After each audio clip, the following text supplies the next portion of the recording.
శాసన దినపోక సంతోషకరమైన షల్లం తెలియజేసుకుంటున్నాను మీ అందరికీ. ఈ దినము చాలా ప్రాముఖ్యమైన దినము, ప్రాముఖ్యమైన అంశము. అదేంటంటే ఈరోజు ఇస్రాయెల్ దేశంలో కంప్లీట్గా హాలిడే అంటే న్యూ ఇయర్ ఘనంగా చేస్తున్నారు. ఎన్ని బాధలున్నా, వారికి ఎన్ని సమస్యలున్నా, ఎన్ని చుట్టుపక్కల యుద్ధాలు జరుగుతున్నా, ఈ దినము ఒక ప్రాముఖ్యత వారికి తెలుసు కాబట్టి వాళ్ళు ఈ యొక్క పండుగను చేయడం జరుగుతుంది. వాళ్ళకన్నా మనకు ఇంకా ఎక్కువ తెలుసు కాబట్టి మనం ఇంకా ఘనంగా చేయాలి. కానీ మన దగ్గర మనుషులు అనేవాళ్ళు తక్కువ మంది ఉన్నారు. కానీ తక్కువ ఉన్నా ఎక్కువ ఉన్నా దినం ఒక ప్రత్యేకత అనేది ఇది దినం కంప్లీట్గా పరిశుద్ధమైన దినం. అయితే ఈ దినము ఏమిటి అంటే మీకు పరలోకపు తండ్రి సృష్టిని ప్రారంభించిన దినం. అర్థమవుతుందా? పస్కా పండుగ అనేది విడుదలకు, బానిసత్వం నుంచి ఇశ్రాయేల్ ప్రజలు విడుదలకు ప్రాముఖ్యమైంది దినము. అది ఒక వివాహ దినం. యేసుక్రీస్తు అంటే యెహోవా మెస్సయ్య ప్లస్ సంఘానికి ఒక వివాహం జరిగిన దినము. అది పస్కా దినం. అది లోక సంబంధమైన, అంటే సూర్యుడు చంద్రుడు క్రియేట్ అయిన తర్వాత ఆ ఉగాది తర్వాత మనం చేసే ఉగాది అంటాం మన భాషలో, తెలుగులో మనం దాన్ని ఏమంటారు న్యూ ఇయర్ అంటారు. కానీ అక్కడి నుంచి మనం పస్కా పండుగ చేస్తాం. అంటే అక్కడి నుంచి 14వ రోజు మనం పస్కా పండుగ చేస్తాం. అయితే ఇక్కడ దానికి దీనికి భూమికి ఆకాశానికి ఉన్నంత తేడా ఉంది. దీనికి భూమికి ఆకాశానికి ఉన్నంత తేడా ఉంది. ఏంటంటే ఈ దినం ఏంటంటే ఇది పరలోకపు తండ్రి, సృష్టికర్త అయిన ఎలోహిం అయిన అదోనాయ్ ఎల్షదాయ్ ఒక దినముగా మనము చెప్పుకోవడానికి అవకాశం ఉంది. దినం అని చెప్పుకోవడానికి మనకు బైబిల్లో మనకు క్లియర్గా తెలుస్తున్న అంశం ఇది. ఇదేంటంటే పరలోకపు తండ్రి అంటే మీకు అర్థం కావడానికి నేను కొంచెం వివరంగా మీకు అర్థం కావడానికి నేను చెప్పడానికి ప్రయత్నం చేస్తాను. దానికన్నా ముందు మనము ఆదికాండము 1వ అధ్యాయము 1వ వచనాలు మెల్లిమెల్లిగా చదివితే దాంట్లో కొన్ని మాటలు తీసుకొని మనము ముందుకెళ్ళడానికి ప్రయత్నం చేద్దాం. ఆది అందు, ఇక్కడ ఏముంది? ఆదికాండం 1వ మాట, ఆది అందు ఎలోహిం భూమి ఆకాశములను సృజించెను. భూమి నిరాకారంగాను శూన్యంగాను ఉండెను. చీకటి అగాధ జలములపై కమ్మి ఉండెను. ఎలోహిం ఆత్మ జలముల పైన అల్లాడుచుండెను. ఎలోహిం వెలుగు కమ్మని పలుకగా వెలుగు కలిగెను. వెలుగు మంచిదైనట్టుగా, ఏంటంట? వెలుగు మంచిదైనట్టుగా ఎలోహిం చూచెను. ఎలోహిం వెలుగును చీకటిని వేరుపరచెను.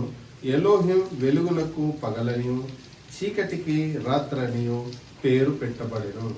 అస్తమయమును ఉదయము కలగగా ఒక దినమాయెను. ఇక్కడ ఏముంది? ఇక్కడ సూర్యుడు లేడు, ఇక్కడ చంద్రుడు లేడు, ఇక్కడ నక్షత్రాలు లేవు.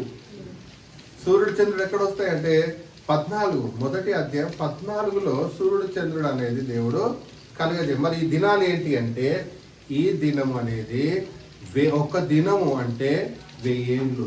ఒక దినం అంటే ఏంటిది? 1000 ఏండ్లు. 7 దినాలు అని ఇక్కడ చెప్పబడ్డ ఈ అధ్యాయంలో 1వ అధ్యాయము 2వ అధ్యాయము ప్రారంభంలో చెప్పబడ్డ ఈ 1వ దినము, 2వ దినము, 3వ దినము, 4వ దినము, 5వ దినము, 6వ దినము, 7వ దినము అని ఇక్కడ ఉంటుంది. దినాలు అంటే ఏంటంటే ఒక్క దినము 1000 సంవత్సరాలు. ఇది ఎవరు విన్నా వినకపోయినా, నమ్మినా నమ్మకపోయినా మీరు నా మాటను గట్టిగా పట్టుకోవాలి. అర్థమవుతుందా? అట్టెట్లా అవుతుంది అంటే ఎవరి మాట వినకూడదు. దర్శనం చెప్పిందే ఫైనల్. అర్థమవుతుందా? ఎవరి మాట వినే ప్రసక్తి లేదని మీరు చెప్పాలి గట్టిగా. ఒక దినం అంటే ఏంటిది? 1000 సంవత్సరాలు, 1000 ఇయర్స్. అర్థమవుతుందా? అయితే పరలోకపు తండ్రి పరలోకంలో ఏం చేశారు అనేది మీకు వివరంగా చెప్పడం జరుగుతుంది. ఏంటంటే పరలోకంలో పరమ తండ్రి నేను ఒక భూమిని చేయాలి, ఒక సృష్టిని చేసి దాంట్లో నరులను చేయాలి అని నేను అనుకుంటున్నాను అంటారు. ఎక్కడ? పరలోకంలో కోటాను కోట్ల దేవదూతల మధ్యలో పరలోకపు తండ్రి ఈ మాట పలకడం జరుగుతుంది. ఏమని? నేను సృష్టిని చేసి ఒక భూమిని చేసి దాని మీద నరులను చేయాలని నా ఒక కోరిక, దానికి మీరందరూ పని చేయాల్సిన అవసరం ఉంది అని చెప్తారు. అంటే ఉదాహరణకి మీకు అర్థం కావడానికి ఒక కంపెనీ పెట్టాలి అని ఒక ఉద్దేశం ఒక వ్యక్తికి కలిగింది అనుకోండి. ఒక కంపెనీ లేదా ఒక ఆఫీస్ పెట్టాలి అని అనుకుంటున్నాను. ఆ ఆఫీస్కి సంబంధించిన ఏం కావాలి? ఐటమ్స్ కావాలి, వస్తువులు కావాలి కదా. ఏం కావాలి? వస్తువులు కావాలి. అయితే ఆ కంపెనీకి ఫస్ట్ ఏం కావాలి? స్థలం కావాలి, బిల్డింగ్ కావాలి కదా. దాంట్లో ఎలక్ట్రిక్ అంటే కరెంటు, ఫ్యాన్స్ లేకపోతే ఏసీ కదా, నీళ్ళు, బాత్రూమ్లు అన్నీ కావాలి కదా. ఎవ్రీథింగ్ అన్నీ కావాలి.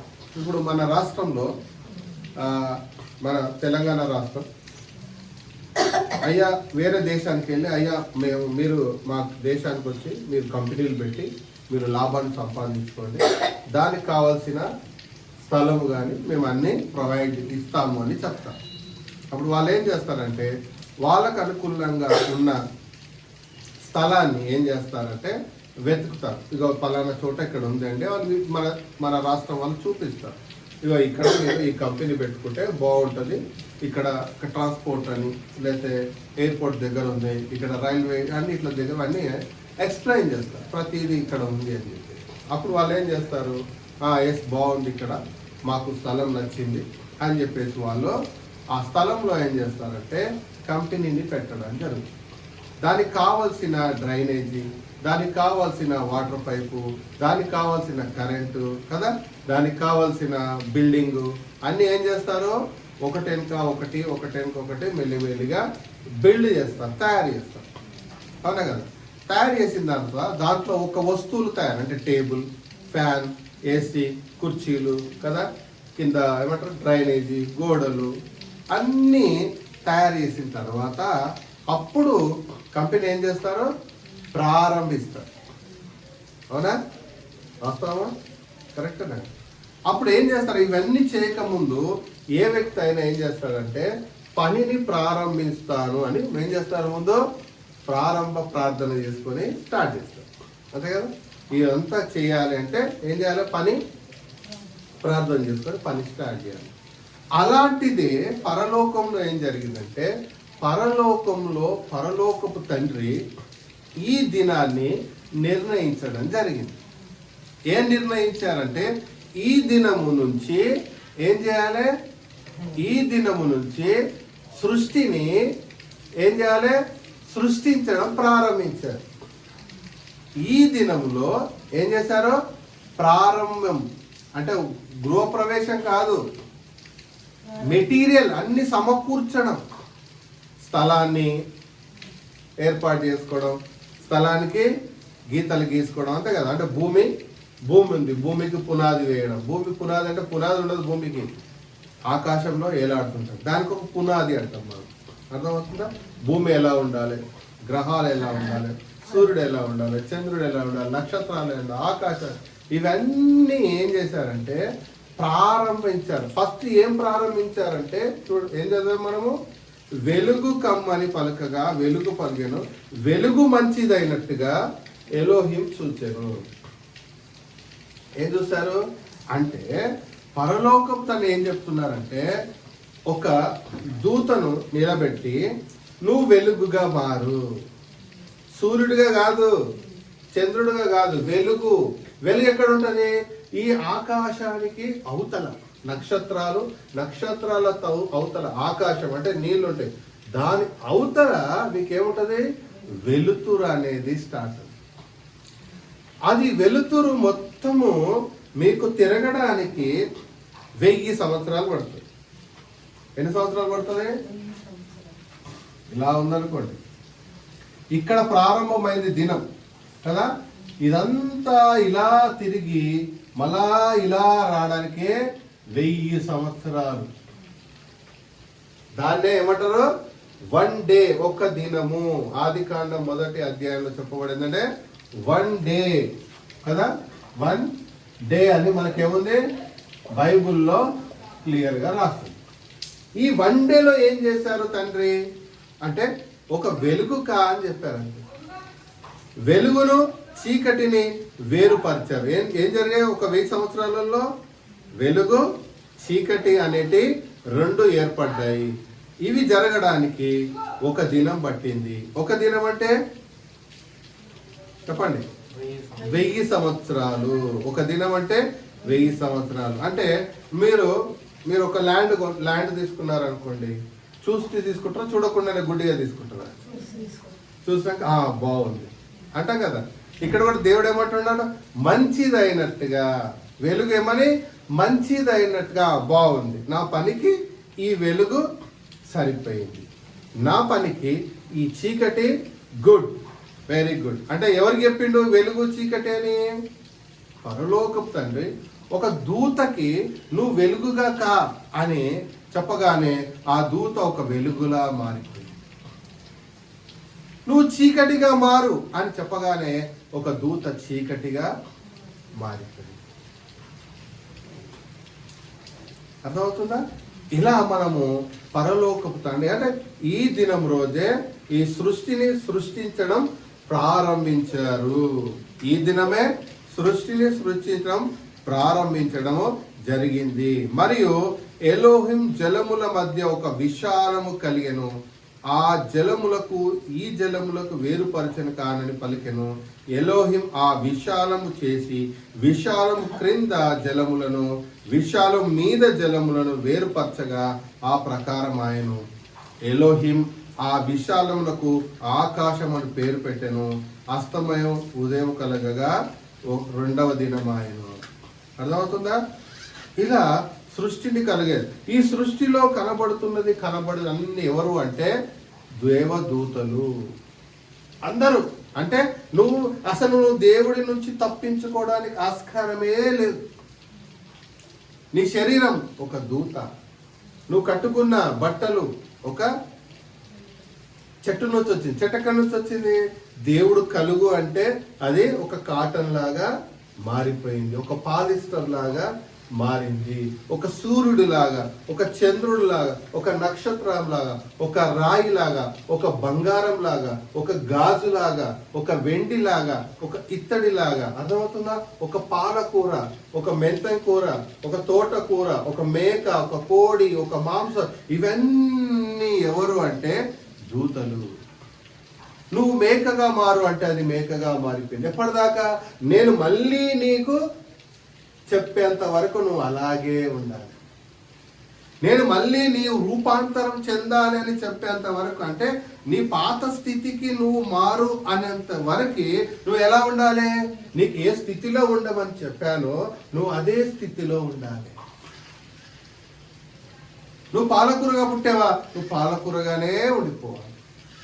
నువ్వు ఒక చేపలాగా పుట్టావా? నువ్వు చేపలాగానే నీ జీవితాన్ని కొనసాగించాలి అని పరలోకపు తండ్రి ఇలా 6000 సంవత్సరాలు సమయం తీసుకున్నారు. ఎవరైనా ఏ పాస్టర్ అయినా వచ్చి దేవుడు ఇలా చిటికేస్తే సృష్టి అయిపోయింది, ఇలా చిటికేస్తే దేవుడు క్షణాల్లో మన జీవితాన్ని మార్చగలడు అంటే అది మూర్ఖత్వపు బోధ అన్నారు. అంటే దాంట్లో నిజం లేదు. అర్థమవుతుందా? పరలోకపు తండ్రి ఈ సృష్టిని సృష్టించడానికి, దాంట్లో అవ్వ ఆదమును సృష్టించడానికి 6000 సంవత్సరాలు టైం తీసుకున్నారు. ఎందుకు చెప్పండి? పని అనేది క్షణాలలో జరగదు అని అర్థం. సృష్టికర్తకే సమయం పట్టింది అంటే మనకు సమయం పట్టదా? చెప్పండి, సమయం పడుతుందా లేదా? మీరు వంట వండుకోవాలంటే సమయం పట్టదా? మీరు రెడీ కావాలంటే సమయం పట్టదా? ఇలా చిటికేస్తే రెడీ అయిపోతారా? ఇలా చిటికేస్తే భోజనం అయిపోతుందా? ఇలా చిటికేస్తే స్నానం అయిపోతుందా? ఇలా చిటికేస్తే పెళ్లిళ్ళు అయిపోతాయా? ఇలా చిటికేస్తే పిల్లలు అయిపోతారా? అబద్ధపు బోధ. అది గుర్తుపెట్టుకోండి. పరలోకపు తండ్రి కంప్లీట్ గా ఇదంతా చేయకముందు ఏం చేశారంటే డ్రాయింగ్ వేసుకున్నారు. డ్రాయింగ్ అంటే బ్లూ ప్రింట్ అంటాం. మేక ఎలా ఉండాలి, కోడి ఎలా ఉండాలి, చేప ఎలా ఉండాలి, అర్థమవుతుందా? భూమి ఎలా ఉండాలి, ఆకాశం ఎలా ఉండాలి, నక్షత్రాలు ఎలా ఉండాలి. ఎవరి కోసం ఇదంతా? ఒక నరుడు ఈ భూమి మీద తన జీవితాన్ని పరలోకపు తండ్రి కోసం కొనసాగించడానికి కదా, పరలోకపు తండ్రి కోసం బ్రతకడానికి ఇంత పెద్ద రిస్క్ తీసుకొని ఇంత పెద్ద గొప్ప సృష్టిని చేయడం జరిగింది. అది ఈ దినమే ప్రారంభించడం జరిగింది. అర్థమవుతుందా? అంతేగాని ఏదో ఈజీగా అయిపోతుందండి అంటే కుదరదు. దేవుడు ఇలా అంటే దేవుడు ఎంతసేపు అండి అనుకుంటే అయిపోతుంది అంటే కుదరదు. అలా అనుకుంటే అవుతుందా? కాదు. పరలోకపు తండ్రి మన దేవుడు ప్రాక్టికల్ దేవుడు. ఊరికేనే ఏదో మాట చెప్పడం కాదు. ముందు అన్ని ఏం చేశారు? అన్ని సృష్టిలో ఒక ప్రింట్ అంటే ఒక డిజైన్ తయారు చేసి ఆ డిజైన్ ప్రకారము ఒక్కొక్క దూతకి నువ్వు ఈ విధంగా మారు అని చెబుతూ ఉంటే ఆ దూతలు అలా మారుకుంటూ వెళ్ళిపోవడం. అవన్నీ ఇప్పుడు సైలెంట్గా ఉన్నాయా లేవా? మాట్లాడుతున్నాయా? మరి మాట్లాడేది ఎవరు? మనిషే. దేవుని దూషించేది ఎవరు? మనిషే. బాధ వస్తే వెంటనే దూషిస్తాం. అది కాదు. అవి మాత్రం నోరు మూసుకొని ఏం చేస్తున్నాయి? పరలోకపు తండ్రి కార్యాన్ని తూచా తప్పకుండా పాటిస్తూ ముందుకు వెళ్తున్నాయి. ఇది మనం అర్థం చేసుకోవాలి. సూర్యుడు ఏమైనా మాట్లాడుతున్నాడా? చంద్రుడు ఏమైనా మాట్లాడుతున్నాడా? భూమి ఏమైనా మాట్లాడుతుందా? చాలాసార్లు పరలోకపు తండ్రి భూమితో ఆకాశంతో మాట్లాడినట్టు బోలెడు రిఫరెన్స్లు ఉన్నాయి. అర్థమవుతుందా? యెషయా గ్రంథంలో, కీర్తన గ్రంథంలో చాలా భూమి చెవియొగ్గి నా మాట విను, నరుణ్ణి నేను కన్నాను, వాడు నా మాట వినట్లేదు అని భూమికి చెప్పుకుంటాడు తండ్రి. ఆకాశాన్ని చెప్పుకుంటాడు ఆయన బాధ. అర్థమవుతుందా? నేను రిఫరెన్స్ లేకుండా మాట్లాడాను. రోమా పత్రికలో ఉంటాయి చూడండి ఒకసారి రిఫరెన్స్.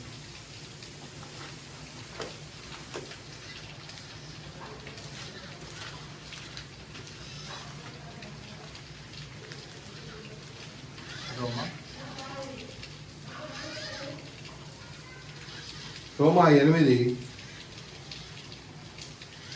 21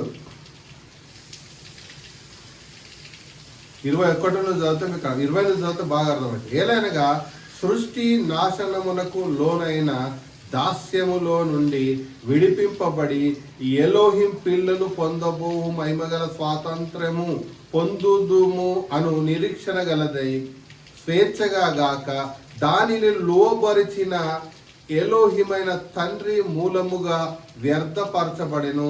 సృష్టి యావత్తు ఇది వరకు ఏకగ్రీవంగా మూలుచు ప్రసవేదన పడుచున్నదని మీ ఎరుగుదము. అంటే ఏం చేస్తారు ఇక్కడ? సృష్టి చెప్పండి, నాశనం అయిపోయేది. ఒకప్పుడు కొంత పరలోకపు తండ్రి ఏదో ప్రణాళిక అయిపోగానే ఏమవుతుంది? మొత్తం నాశనం అయిపోతుంది. కానీ అప్పటిదాకా ఇది ఏం చేస్తుంది? నిరీక్షణ గలదై స్వేచ్ఛగా గాక బలవంతంగా కొనసాగుతుంది. ఎప్పుడు దేవుడు మళ్ళీ మా రూపాన్ని మాకు ఇస్తాడు, ఎప్పుడు మళ్ళా మా మహిమ మాకు వస్తుంది, ఎప్పుడు మేము మళ్ళా పరలోకానికి వెళ్ళిపోతాం, ఎప్పుడు మళ్ళా మేము పరలోకపు తండ్రి ఎలోహిమైన అదోనాయ్ సన్నిధిలో మళ్ళా ఆత్మగా మారి మళ్ళీ ఎప్పుడు నిలబడతాం అని ప్రసవేదన పడుచు ఏం చేస్తున్నాయో తెలుసా? నీకు నాకు వర్క్ చేస్తున్నాయి, సేవ చేస్తున్నాయి. ఇప్పుడు ఎవరికి తెలుసు తిరిగి మళ్ళీ వెళ్ళిపోవాలని? సృష్టికి తెలుసు. ఎవరికి తెలియదు? మనుషులకు తెలియదు. మళ్ళా తిరిగి పరలోకానికి వెళ్ళాలనే విషయం ఎవరికి తెలియదు? మనిషికి తెలియదు. సృష్టి పరిశుద్ధంగా ఉంది. దేవుడు ఏ విధంగా అయితే దాన్ని సృష్టించారో అదే విధానంలో ఉంది. దాంట్లో ఏ మార్పు చేయలేదు. ఏది కూడా వ్యతిరేకంగా దాని రూపాన్ని మార్చుకోలేదు. ఎలా ఉండు అంటే అలాగే ఉన్నాయి. అంటే దాని అర్థం ఏంటి? అవి పరిశుద్ధంగానే ఉన్నాయి. మరి పరిశుద్ధంగా ఉండదు ఎవడు? మనిషి. అపవిత్రుడైంది ఎవరు? మనిషి. లోకానుసారంగా జీవిస్తుంది ఎవరు? మనిషి. తన ఇష్టానుసారంగా మాట్లాడుతున్నది ఎవరు? ఇవేం చేస్తున్నాయి? మళ్ళీ మేము తిరిగి వెళ్ళిపోవాలి, ఎప్పుడు ఎప్పుడు ఎప్పుడు అని ప్రతీది ఈ సృష్టి మన చుట్టూ ఉన్న ప్రతీవి ఏం చేస్తున్నాయి? ప్రసవ వేదన పడుచు దేవుడి మాటకు, పరలోకపు తండ్రి అదోనాయి మాటకు లోబడి సేవ చేస్తున్నాయి నీకు. ఇక్కడ పరలోకపు తండ్రి సృష్టించేశారు. ఇక్కడికి వచ్చేసరికి ఏం చేస్తున్నావు? బలవంతంగా అయినా సేవ చేస్తున్నాయి. నేను కూడా బలవంతంగా అయినా ఈ భూమి మీద బతుకుతున్నాను. అర్థమవుతుందా? నాకు బ్రతకాలని లేదని చెప్పానమ్మా కృపమ్మ. అస్సలు ఆవగింజంత కూడా బ్రతకాలని లేదు నాకు. ఎందుకు? ఇష్టం లేదు. ఈ సృష్టికి ఎట్లా ఇష్టం లేదో బలవంతంగా సృష్టి సేవ చేస్తూ బ్రతుకుతున్నాయో నేను కూడా బలవంతంగానే పరలోకపు తండ్రి మాటకు లోబడి జీవిస్తున్నాను. ఆవగింజంతా కూడా ఇష్టం లేదు నాకు. అర్థమవుతుందా? ఎందుకు? అన్ని తెలిసిపోయాయి కాబట్టి. అర్థమవుతుందా? ఎప్పుడు పోయినా ఒకటే. కానీ నేను చావనని నాకు తెలుసు. నాకు చాలా పని ఉంది. ఎందుకంటే పరలోకపు తండ్రి 1000 ఏళ్ళ పరిపాలన ఎప్పుడు స్టార్ట్ అవుతుంది తెలుసా? ఈ దినంలోనే స్టార్ట్ అయింది. ఎప్పుడు? 2060లో ఇదే దినం ప్రారంభమవుతుంది. ఎలా ప్రారంభమవుతుంది? ప్రపంచమంతా ఈ రోజు మనం శృంగధ్వని పండుగ చేస్తున్నాం కదా. ఇస్రాయల్ చేస్తున్నారు, అక్కడక్కడ చేస్తున్నారు.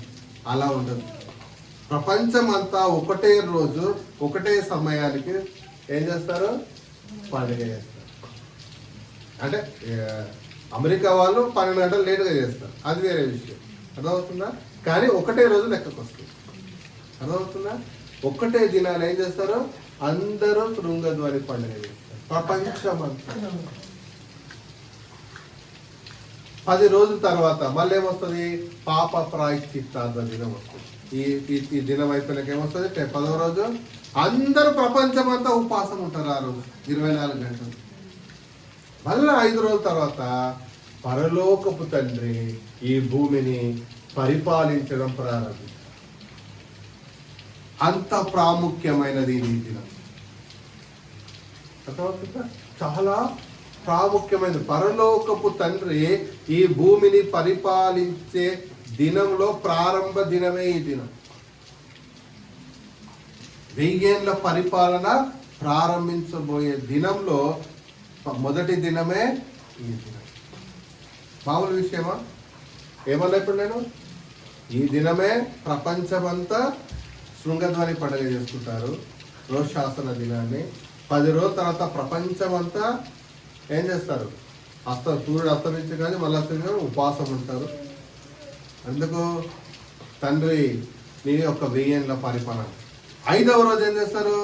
ప్రపంచమంతా సుక్కోత్ అంటే పర్ణశాల పండుగ ఆచరిస్తారు. అదే రోజు పరలోకపు తండ్రి ఈ సృష్టిని ఏమంటారు? పరిపాలించడం ప్రారంభమైంది. అంటే ఇదేమంటారు? ముఖ్యమంత్రి వస్తున్నాడు అనగానే ఫస్ట్ ఏం చేస్తారు? అందరు అటెన్షన్ అయిపోరా? అందరు అప్పటిదాకా మామూలుగా ఉంటారు. రాబోతున్నారు 10 నిమిషాలు అనగా టక టక టక అటెండ్. అట్లాంటి దినం ఇది.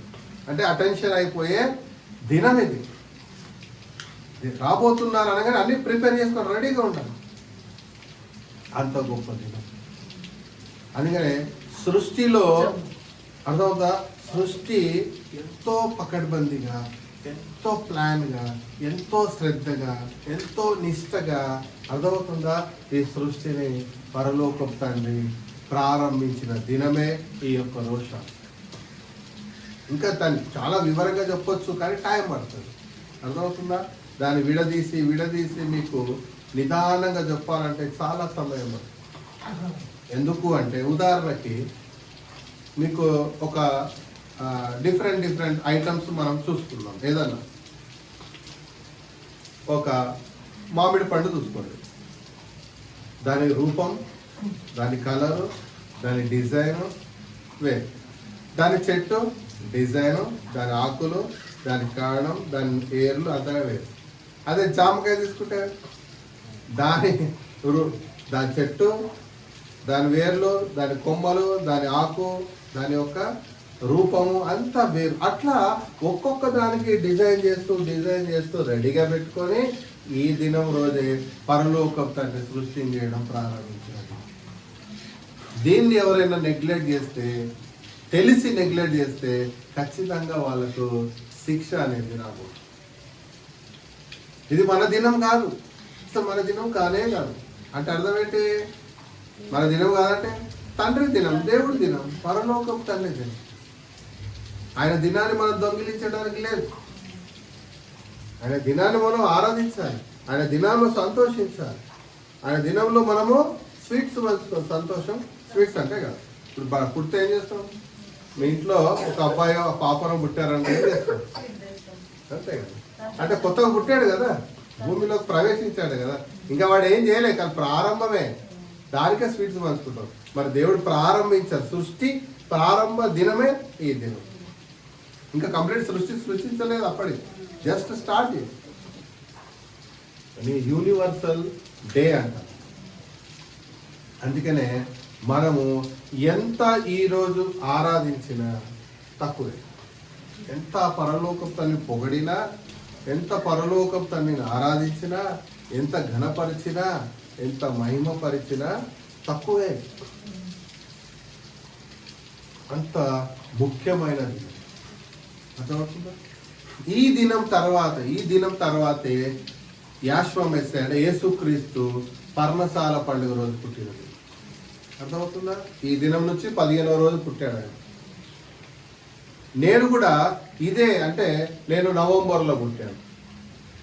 నా జీవితంలో ఏ గొప్ప మార్పు రావాలన్నా ఈ యొక్క అక్టోబర్ తర్వాత, నవంబర్ తర్వాత మార్పులు చేర్పులు వస్తుంది. ఎప్పుడైనా సరే, అర్థమవుతుందా? ఎప్పుడైనా నాకు ఊహ తెలిసిన కాలం నుంచి డిసెంబర్, జనవరి వచ్చింది అనుకోండి, మార్పులు వస్తాయి. ఎందుకు? యూనివర్సల్ దర్శన్ అంటేనే యూనివర్సల్ మనిషి. అర్థమవుతుందా? యేసుక్రీస్తు యూనివర్సల్ మనిషా కదా, ప్రపంచానికి అవసరమయ్యే వ్యక్తే కదా. దర్శన్ కూడా యూనివర్సల్ మనిషి కాబట్టి నా పుట్టుక కూడా, ఆయన పుట్టుక కూడా ఎప్పుడు జరిగింది? ఈ యొక్క దినాలలోనే జరిగింది. అది చాలా ఇంపార్టెంట్. ఈరోజు ఇద్దరున్నారు, నలుగురు ఉన్నారు అని కాదు, యూనివర్సల్గా పరిచయం కాబోతున్నాం. కాబట్టి ప్రసవ వేదన పడుతూ, రోజు నేను బాధలు పడుతూ, ఇబ్బందులు పడుతూ ఏం చేస్తున్నాను? పరలోకపు తండ్రి ఉద్దేశాన్ని నెరవేరుస్తూ ముందుకెళ్తున్నాను. నేను ఎలా బ్రతుకుతున్నాను, ఏ విధంగా బ్రతుకుతున్నాను, నా జీవితం ఎవరికి అర్థం కాదు. అర్థమైతే ఇంకేముంది అలా? అర్థమవుతుంది. అర్థమైతే యేసుక్రీస్తు సిలువేసేవాళ్ళ వేయరు. అర్థం కాదు. దర్శనం కూడా అర్థం కాదు. అర్థమైతే బోలెడు మంది వచ్చేవాళ్ళు. అర్థం కాదు కాబట్టే జనాలు ఈయన ఏదో చెప్తున్నాడు, ఈయన ఏదో మాట్లాడుతున్నాడు, ఏదో మాట్లాడాడు, అదే నిజము. నేను ప్రతిసారి ఏం చెప్తున్నా? కాలమే సమాధానం చెప్తాను. ఆయన ఉన్నప్పుడు, యాశ్వమేస ఉన్నప్పుడు ఎంతమంది ఉన్నారు? ఆయన అందరు పారిపోయారు సిలువేస్తాం, అవునా కదా? తర్వాత మెల్లిమెల్లిగా ఆయన ఆత్మగా ఎప్పుడైతే చనిపోయి తిరిగి లేచాడో అప్పుడు జనాలను ఏర్పాటు చేసుకోవడం, అప్పుడు మాట్లాడడం స్టార్ట్. నా జీవితం అలాంటిది కాదు. బ్రతికుండగానే దేవుడు ఒక్కడే అని చెప్పాలి. అర్థమవుతుందా? సృష్టికర్త ఎలోహిమైన అదోనాయ్ ఎల్షదాయ్ ఒక్కడే, ఆయన 1000 ఏళ్ల పరిపాలన రాబోతుంది 2060లో అని చెప్పే బాధ్యత నాకు. దానికి సంబంధించిన ఏంటిది వాక్యము నా దగ్గర ఉంది. దానికి సంబంధించిన ప్రతిదీ నా దగ్గర ఉంది. రాతి గుండె అంటే ఏంటి, మాంసం గుండె అంటే ఏంటి, దయ్యాలంటే ఏంటి, దేవుడు అంటే ఏంటి, దేవదూతలు అంటే ఏంటి, పాతాళం అంటే ఏంటి, పాతాళం స్థితిగతి ఏంటో ప్రతిదీ వివరించడం జరుగుతుంది ఇక్కడ. దానికి ప్రారంభమే ఏ దినం అన్నా. 2 సంవత్సరాల కింద ఏం ప్రకటించిన నేను, ఇక నుంచి ఇక్కడ ఎవరు వచ్చినా, దురాత్మలతో పీడింపబడుతున్న ఎవరు వచ్చినా వాళ్ళకు విడుదల కలుగుతుందని ప్రకటన చేశారు 2 సంవత్సరాలు. అప్పటి నుంచి జనాలు వస్తున్నారు, విడుదల పొందుతున్నారు, వెళ్తున్నారు. ఈ దినం రోజే ప్రకటన ఎట్లా చేస్తామంటే, ఈ దినం చాలా ప్రాముఖ్యమైన దినం. నిన్న నుంచి ఎప్పుడైతే నిన్న చీకటి అయిందో అప్పటి నుంచి నా ఇంట్లో నాకు మనశ్శాంతి లేదు.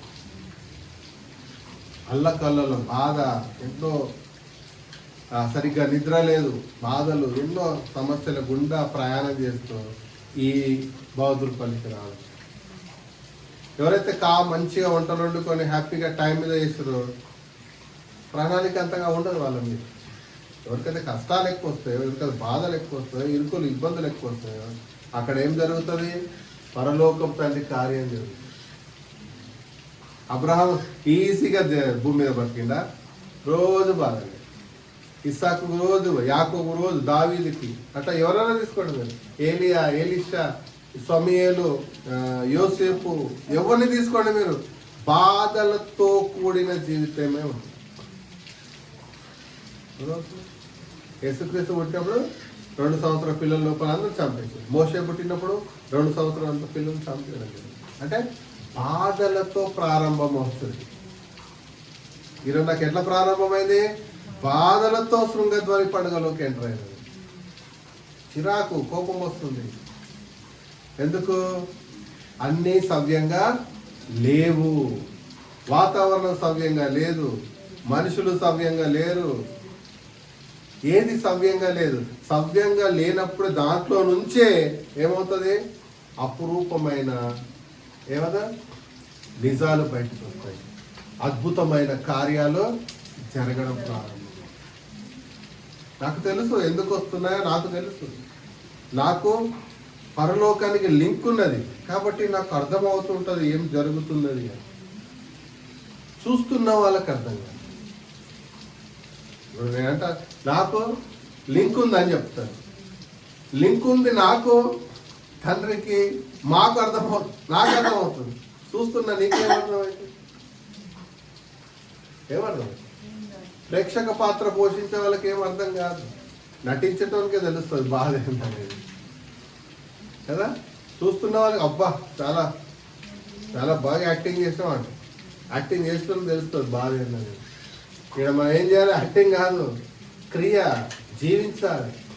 భూమి మీద పుట్టామంటే పరలోకం తండ్రి ఏ విధంగా మోటివేట్ చేస్తున్నారో, ఏ విధంగా నడిపిస్తున్నారో అలా జీవించుకుంటాను. నేను చెప్తున్నా, నా వెనకాల ఎంతమంది ఉన్నారో, నా పక్కన 7 ఆత్మలు ఉన్నాయి. ఈ 7 ఆత్మలు నన్ను నడిపిస్తుంటాయి. నాకు మోటివేట్, నాకు ఏం చేయాలి, ఏం వస్తాయి, సమస్య వచ్చినా, బాధ వచ్చినా, నవ్వమన్నప్పుడు నవ్వాలి, ఏడవమన్నప్పుడు ఏడవాలి. అర్థమవుతుందా? ఇట్లా ప్రతిదీ అన్ని డైరెక్షన్లో, అదంతా పరలోకపు ఒక డైరెక్షన్లో, తండ్రి డైరెక్షన్లో ముందుకు తీసుకెళ్తూ ఉంటారు. ఈ 7 ఆత్మలు. ఈ ఆత్మలు ఏం చేస్తారు? వీళ్ళు తండ్రి యొక్క ఉద్దేశము వాళ్ళకు తెలుసు, నాకు తెలుసు. నేను శరీరంలో ఉన్నా కాబట్టి వాళ్ళు ఏం చేస్తుంటారు, నాకు తెలియజేస్తుంటారు. ఇలా ఉంది, ఇలా వెళ్ళాలి, ఇలా వెళ్ళాలి, అలాగే వెళ్తుంటారు.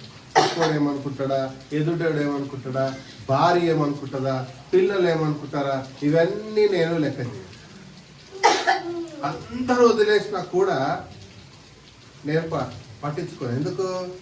తండ్రి యొక్క డైరెక్షన్, తండ్రి యొక్క నడిపింపులో నేను ముందుకు వెళ్ళడం జరిగింది. అప్పుడు ఎదుటోనికి ఎలా కనబడతాను? విచిత్రంగా, ఆశ్చర్యంగా, వెక్కిరించినట్టుగా కనబడుతుంది.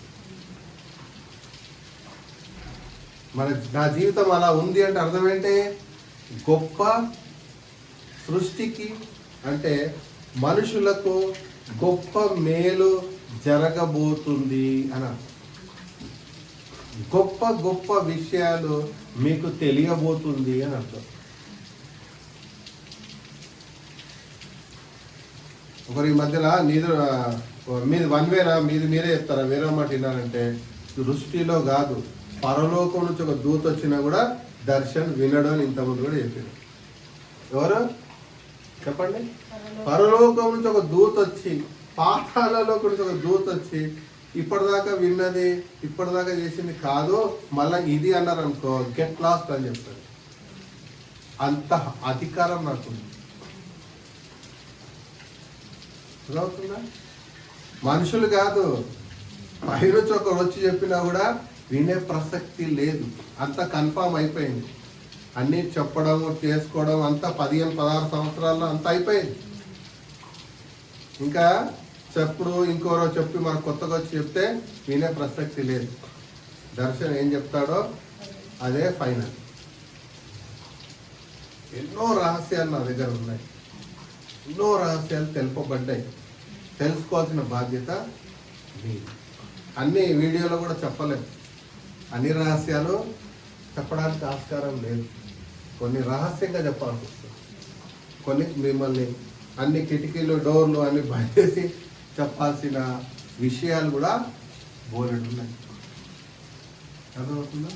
అందుకనే సృష్టికర్త విషయంలో మీరు ఎక్కడ నెగ్లెక్ట్ చేయకూడదని మిమ్మల్ని బతిమాడు.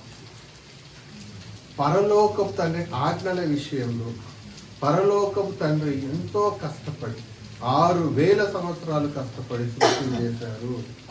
కాబట్టి మనము దానికి అనుకూలంగానే బ్రతకాలి తప్ప భిన్నముగా పోవడానికి వీలు లేదు. నాకు అర్థం కావట్లేదంటే మళ్ళీ నేర్చుకో, మళ్ళీ విను, మళ్ళీ తెలుసుకో, అంతేగాని ఏం చేస్తాం? ఇప్పుడు మీకు కూర నచ్చలేదు, ఉప్పు ఎక్కువ వేసారనుకో, పడుకుంటారు ఉపాసం, పెరుగు ప్యాకెట్ తీసుకోవాలన్నా తినేస్తారు. కాంప్రమైజ్ ఆకలి అవుతుంటుంది కదా. అంటే మీరు ఎక్కడ భోజనానికి కాంప్రమైజ్ అవుతలేరు, మరి పరలోకంతో ఎట్లా కాంప్రమైజ్ అవుతుంది? No excuse. 10 ఆజ్ఞలు పాటించాలి, త్వర పాటించాలంటే పాటించాలి. ఎందుకు? సృష్టి, ఆయన సృష్టించిన సృష్టి మధ్యలో మనం బ్రతుకుతున్నాం. తప్పించుకోవడానికి ఆస్కారం లేదు. అన్నీ ఆయన సృష్టించినవి.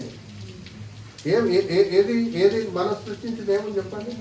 మనం సృష్టించితే ఆవగింజంతా కూడా లేదు, రవ్వ అంతా కూడా లేదు. నువ్వు క్రియేట్ చేసింది ఏమైనా ఉందా చూపండి. ఉన్నదాన్ని వాడుకుంటున్నావు అంతే. వాడుకుంటాం లేదా?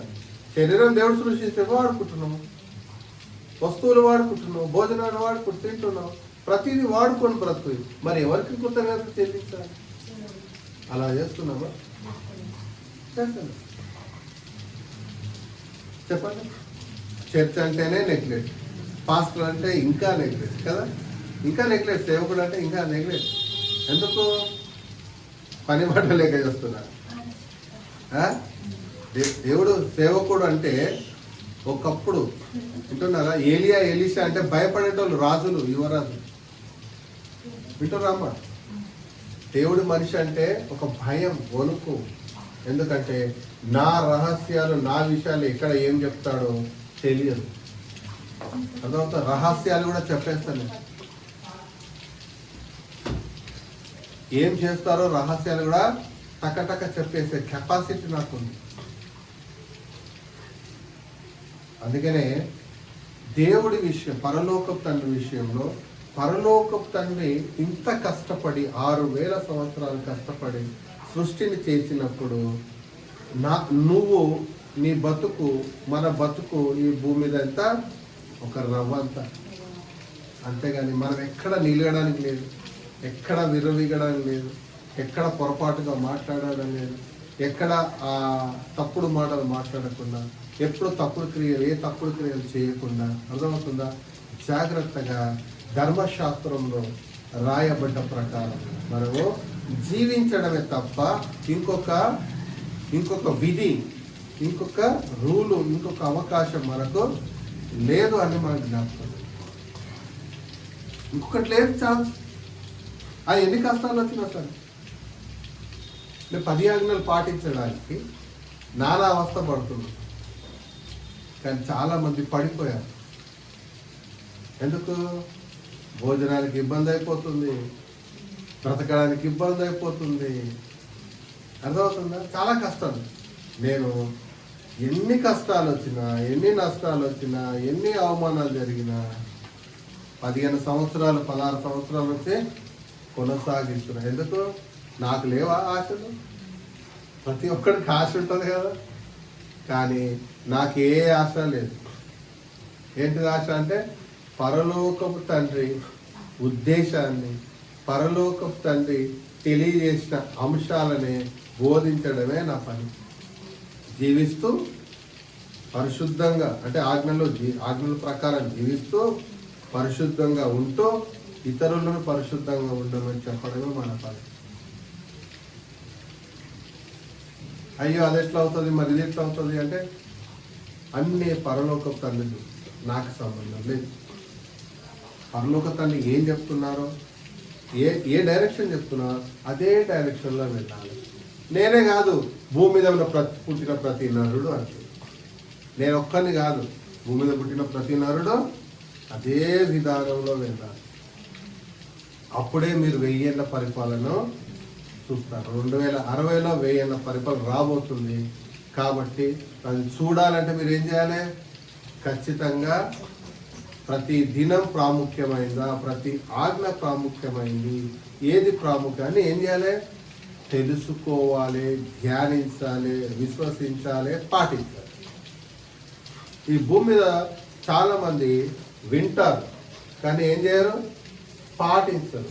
వింటారు, ఫోన్లలో గంటలు అబ్బా అది తెలుసు అని అన్నీ మాట్లాడు. నేను మాటలు వద్దు. ఏం చెప్తాను నేను? మాటలు అందరూ చెప్తారు. ఏం కావాలి తండ్రికి? క్రియలు కావాలి. అదే ఏం కావాలి? క్రియలు కావాలి. మా బిడ్డే, మా కొడుకు, మా భార్య అన్ని సొల్లు చెప్తా, నాకొద్దు మాటలు. ఏం కావాలి?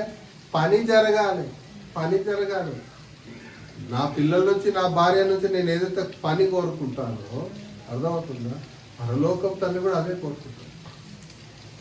నాకు అది తెలుసు, నేను ఈ గ్రంథం చదివినా, నేను ఆ గ్రంథం చదివినా, నాకు ఈ విషయం తెలుసు.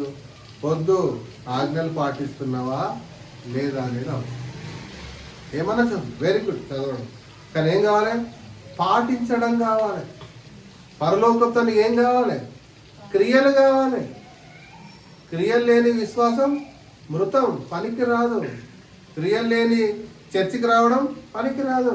నువ్వు చర్చికి వచ్చి కానుకలు వేసినా, వచ్చి కూర్చున్నా, ఏది చేసినా క్రియలు లేకపోతే నువ్వు ఎంత డప్పు కొట్టుకున్నా వేస్ట్. చాలామంది నేను 4 గంటలకు లేచి ప్రార్థన చేస్తున్నా అంటారు. చాలామంది నేను రాత్రి 2 గంటలకు ప్రార్థన. ఇవన్నీ వద్దు. క్రియలు చేస్తున్నావా లేదా?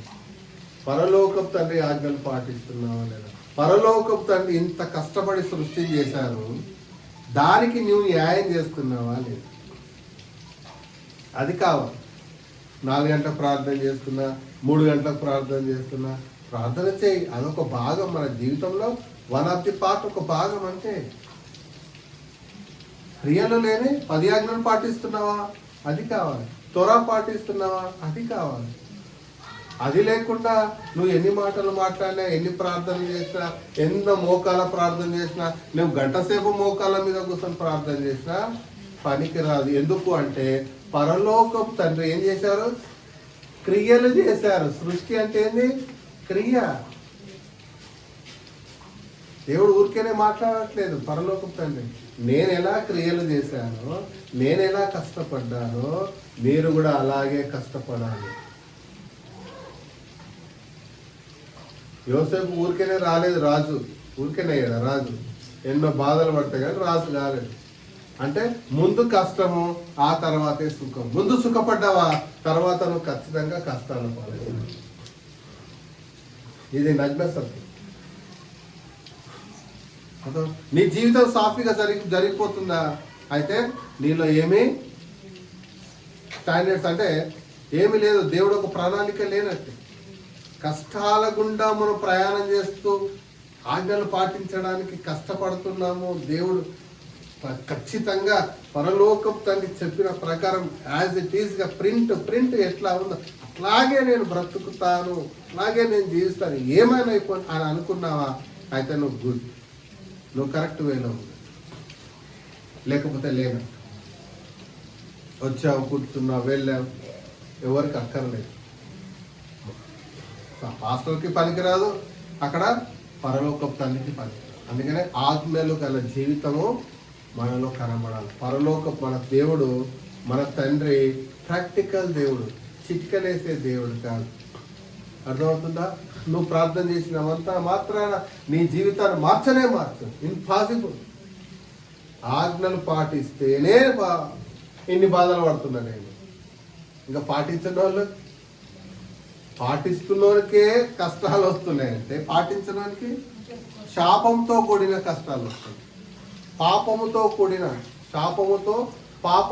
కూడిన కష్టాలు. ఏది? ఆజ్ఞలు పాటించకపోతే. ఆజ్ఞలు పాటించేవాడికి చెప్పండి, యోసేపు లాగా అంతే కదా. ఏదో ఒక ఆటంకం వస్తూ ఉంటే దాన్ని ఏం చేయాలి? ఏ పాపము చేయకుండా జాగ్రత్త పడడం, అదొక పెద్ద కష్టం. ఏ పాపము చేయకుండా జాగ్రత్తలు తీసుకుంటూ, ఆజ్ఞలు మీరకుండా జాగ్రత్తలు తీసుకుంటూ జీవించడం, అదొక పెద్ద సమస్య, అదొక ఛాలెంజ్. అర్థమవుతుందా? అది పాపంతో కూడిన సమస్యలు, ఇది ఆశీర్వాదాలతో కూడిన సమస్య రాకుండా ఉండండి. పరలోకపు తండ్రి ఈజీగా కష్టపడి సృష్టిని చేశారు, కష్టపడి డిజైన్ చేశారు.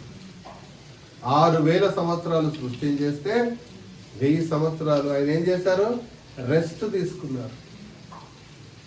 అర్థమవుతుందా? అందుకనే ఆ సృష్టిని సృష్టించినందుకు, 6000 సంవత్సరాలు ఈ భూమిని కొనసాగించినందుకు పరలోకపు తండ్రి కోరుకుంటున్నది ఏందో తెలుసా? నీలో పరిశుద్ధత కావాలి.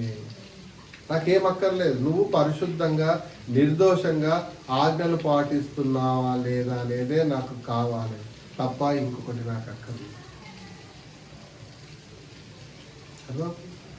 చాలా మంది ఈ భారతదేశంలో పుట్టామండి, మన వల్ల కాదు అంటే నువ్వు పిరికోడివి. పాటించడం కాదంటే నువ్వు పిరికి వాడివి, నువ్వు బలహీనుడవు. ఇంకొకరిని బలహీనుడిగా చేయకు, ఇంకొకరిని పిరికి వారిగా చేయకు. పరలోక తండ్రి సాధ్యం అవుతుందని తెలిసే మనకు 10 ఆజ్ఞలు బోధిస్తున్నారు. 10 ఆజ్ఞలు మనకు పరిచయం చేశారు. మనకు సాధ్యం కాకపోతే ఆయన పరిచయం చేయరు, అవునా కదా? మనకు బోధించరు. అది నాకు తెలుసు. మనకు సాధ్యం అవుతుంది కాబట్టే ఆయన మనకి ఈ విషయాన్ని తెలియజేసి, సాధ్యం కాకపోతే తెలియచేయరు. అందుకనే ఎట్టి పరిస్థితుల్లో ఏమైనా అయిపోయినాయండి, ఎన్ని కష్టాలన్నా, ఆస్తి నష్టం ఏదన్నా జరగనియండి, ఎట్టి పరిస్థితిలో పరలోకపు తండ్రి ఆజ్ఞలు మీరడానికి వీలు లేదు. అలా కష్టాలు ఆజ్ఞలు పాటిస్తూ కష్టాల గుండా ప్రయాణం చేస్తూ చచ్చిపోయినాం అనుకో, ఇంకా ధన్యుడివి, ఇంకా ధన్యురాలి. అర్థమవుతుందా? ధన్యురాలివి. ఎందుకంటే పరలోకపు తండ్రి చూసేది నువ్వు మంచిగా బ్రతికావా, నువ్వు మంచిగా నీటిగా ఉన్నావా, నువ్వు కష్టపడి, ఇది కాదు. నువ్వు నా కోసం నేను చెప్పిన ఆజ్ఞల ప్రకారం జీవించినవా లేదా అనేదే పరలోకపు తండ్రి చూడడం జరుగుతుంది. అందుకనే ఈ రోషాసన దినం పరలోకపు తండ్రి సృష్టిని ప్రారంభించిన దినం కాబట్టి ఈరోజే మీరు అందరూ ఏం చేయండి? నిర్ణయం తీసుకోండి. నేను కూడా 10 ఆజ్ఞలు తోరాను పాటించి ఏం చేస్తాను? గత పాత జీవితాన్ని వదిలేసి నూతన సంవత్సర దినములో నూతనంగా నేను ప్రారంభిస్తాను అని ప్రారంభించాను. అర్థమవుతుందా? నూతనంగా ఏం చేయాలి? నిర్ణయం తీసుకోండి. నేను కూడా ఖచ్చితంగా ఈ నూతన దినంలో పరలోకపు తండ్రి సృష్టిని సృష్టించి ప్రారంభ దినం కాబట్టి నేను కూడా నా జీవితాన్ని 10 ఆజ్ఞలు పాటించడంలో ప్రారంభిస్తాను అని నిర్ణయం తీసుకొని మనం ముందుకెళ్లాల్సిందిగా పరలోకపు తండ్రి పక్షాన మిమ్మల్ని కోరుకుంటూ సెలవు తీసుకుంటాం.